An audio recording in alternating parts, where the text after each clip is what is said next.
अपने स्वार्थ व अभिमान का त्याग करके सबका हित कैसे हो, इस भावना से बर्ताव करें। परिवार में रहने की यह विद्या है। प्रत्येक काम को करने का एक तरीका होता है, एक विद्या होती है, एक रीति होती है और उसमें चतुराई होती है, उसमें एक कारीगरी होती है। इसी प्रकार परिवार में रहने की भी एक विद्या है। आप बेटा हो तो माँ बाप के सामने सपूत से सपूत बेटा बन जाओ। जिसके भाई हो उसके लिए आप श्रेष्ठ से श्रेष्ठ भाई बन जाओ। जिसके आप पति हो उसके लिए आप श्रेष्ठ से श्रेष्ठ पति बन जाओ।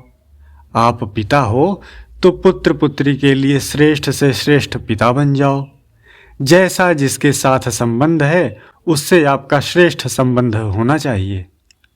उनके साथ उत्तम से उत्तम बर्ताव करोगे तो वे लोग भी आपसे अच्छा बर्ताव करेंगे, तब परिवार ठीक रहेगा।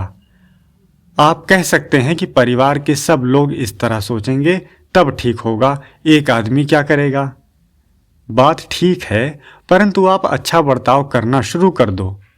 उस अच्छे बर्ताव के करने से परिवार का बर्ताव भी अच्छा होगा और परिवार में बड़ी शांति होगी। आप अपनी तरफ से ठीक बर्ताव करते रहो। उसमें एक और शूरवीरता ले आओ। रामायण में आया है, उमा संत कई कहई बड़ाई, मंद करत जो करई भलाई। परिवार वाले आपके साथ खराब बर्ताव करें, आपको दुख पहुंचावें, आपका अपयश करें, तिरस्कार करें, अपमान करें, तो भी आप उनका नुकसान मत करो, उनको दुख मत दो। उनको सुख दो, उनका आदर करो, उनकी प्रशंसा करो। उनको कैसे आराम पहुँचे, इस भाव से आप बर्ताव करोगे तो आपका परिवार आपके लिए दुखदाई नहीं होगा। परिवार के सभी आपस में ठीक बर्ताव करेंगे। इस जमाने में इस बात की बड़ी भारी आवश्यकता है। कर्मण्येवाधिकारस्ते मा फलेषु कदाचन। अपनी ओर से आप परिवार वालों के प्रति अपना कर्तव्य पालन करो। दो चीजें हैं, एक होता है कर्तव्य और एक होता है अधिकार। मनुष्य अधिकार तो जमाता है, कर्तव्य नहीं करता। यह खास बीमारी है जिसके कारण संसार में और परिवार में खटपट मचती है। वह अपना अधिकार रखना चाहता है और कर्तव्य पालन करने में ढिलाई करता है, उपेक्षा करता है या कर्तव्य नहीं करता है। इसी से गड़बड़ी होती है।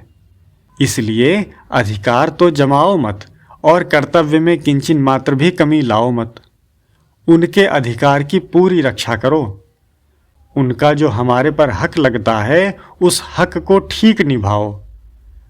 आप उस पर अधिकार मत जमाओ कि हमारा लड़का है, हमारा कहना क्यों नहीं मानता, हमारी स्त्री कहना क्यों नहीं मानती। भीतर में यह अधिकार मत रखो।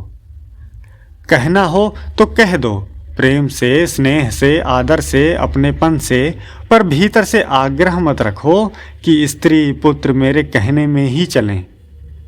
परिवार जितना आपके कहने में चलेगा उतना ही आपको अधिक बंधन होगा।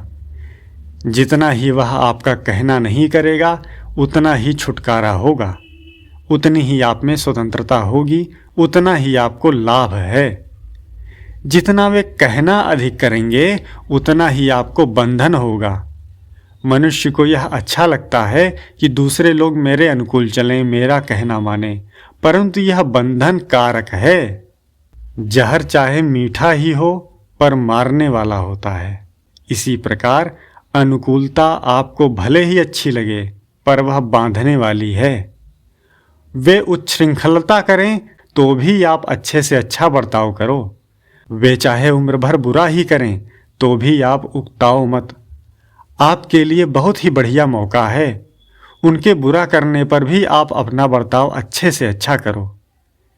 एक सज्जन थे, उन्होंने कहा कि आप कुछ भी करो, मुझे गुस्सा नहीं आता, आप परीक्षा करके देख लो। दूसरे ने कहा कि आपको गुस्सा नहीं आता, बहुत अच्छी बात है, आपको क्रोध दिलाने के लिए मैं अपना स्वभाव क्यों बिगाड़ूं। तो सदैव यह भाव रहे कि हम अपना स्वभाव अच्छा रखें। स्वे स्वे कर्मण्यभिरतः संसिद्धिम लभते नरः, गीता में कहा है। अपने कर्तव्य का ठीक तरह पालन करो, उसका नतीजा अपने लिए भी ठीक ही होगा। परिवार के साथ इस तरह बर्ताव करोगे तो लोक और परलोक दोनों सुधरेंगे। यहाँ भी आपका भला होगा और वहाँ भी। गीता में कहा है, नायम लोकोऽस्य यज्ञस्य कुतो अन्यः। जो यज्ञ नहीं करता उसका यह लोक भी ठीक नहीं होता, फिर परलोक कैसे ठीक होगा। यहाँ यज्ञ का अर्थ कर्तव्य पालन है। अपने कर्तव्य का पालन नहीं करता तो इस लोक में भी सुख नहीं पाता और परलोक में भी।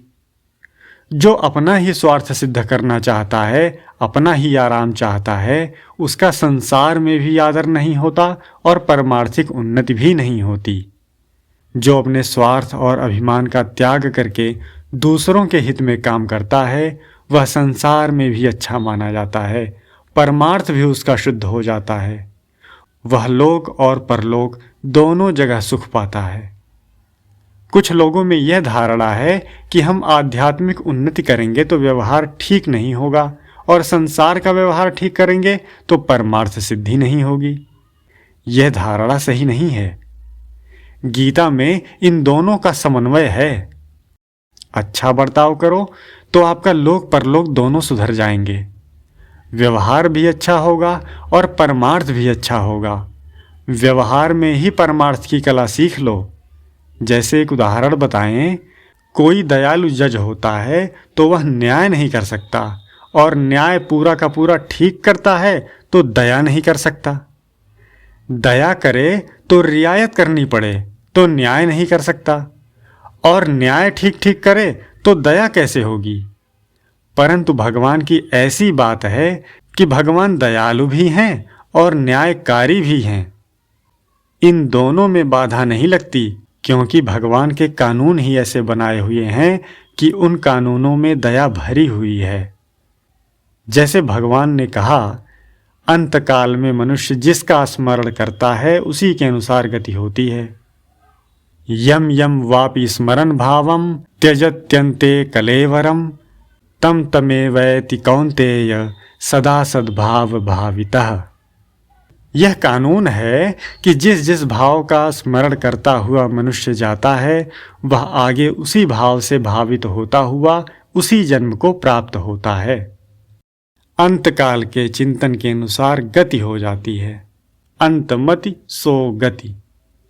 यह हुआ भगवान का कानून। भगवान कहते हैं कि अंतकाल में मुझे याद करेगा तो मुझे प्राप्त हो जाएगा। परमात्मा की प्राप्ति के लिए अंतकाल में परमात्मा का चिंतन करें, परमात्मा की प्राप्ति हो जाए। इसमें दया क्या भरी हुई है कि जितने दामों में कुत्ते की योनि मिले, उतने ही दामों में परमात्मा की प्राप्ति हो जाए। क्या खर्च हुआ बताओ। कुत्ते को याद करोगे तो मरोगे तो कुत्ता बन जाओगे, और परमात्मा को याद करते हुए मरोगे तो परमात्मा की प्राप्ति हो जाएगी। तो इसमें अपने लिए भगवान ने कोई रियायत नहीं की। कानून है, इसका कोई भी पालन कर लो। और इस कानून में कितनी दया भर दी। जिस चिंतन से 84 लाख योनि मिलती है, उसी चिंतन से भगवत प्राप्ति हो जाए, सदा के लिए जन्म मरण मिट जाए। यह कानून है। कानून भी है, दया भी है। इसी तरह व्यवहार ठीक करने से परमार्थ भी सुधरता है। व्यवहार का काम ठीक करने से परमार्थ बिगड़ता नहीं। झूठ, कपट, बेईमानी, धोखेबाजी करते हो तो उससे परमार्थ बिगड़ता है। लोगों को इससे लाभ दिखता है, पर लाभ है नहीं। किसी के साथ कपट करोगे, द्वेष करोगे, चालाकी करोगे, ठगी करोगे, तो जैसे कि कहा है, हांडी काठ की चढ़े न दूजी बार। काठ की हांडी को एक बार चूल्हे पर चढ़ा दो तो दोबारा चढ़ेगी क्या। ऐसे ही एक बार भले ही ठगी कर लो, पर उसके साथ खटपट हो जाएगी, व्यवहार भी ठीक नहीं होगा। अतः अपने स्वार्थ का त्याग और दूसरों के हित की भावना से व्यवहार ठीक होगा, और व्यवहार ठीक होगा तो परमार्थ भी ठीक होगा। स्वार्थ और अहंकार का त्याग करने से काम ठीक होता है। यह बहुत ही लाभ की बात है।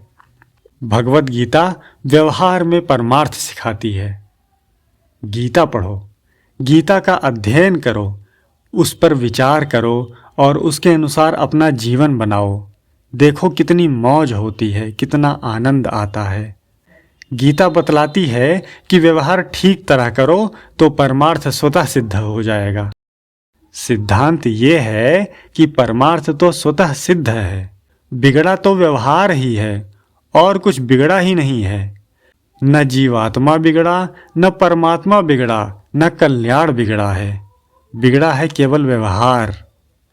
व्यवहार शुद्ध कर लो, सब काम सिद्ध हो जाएगा।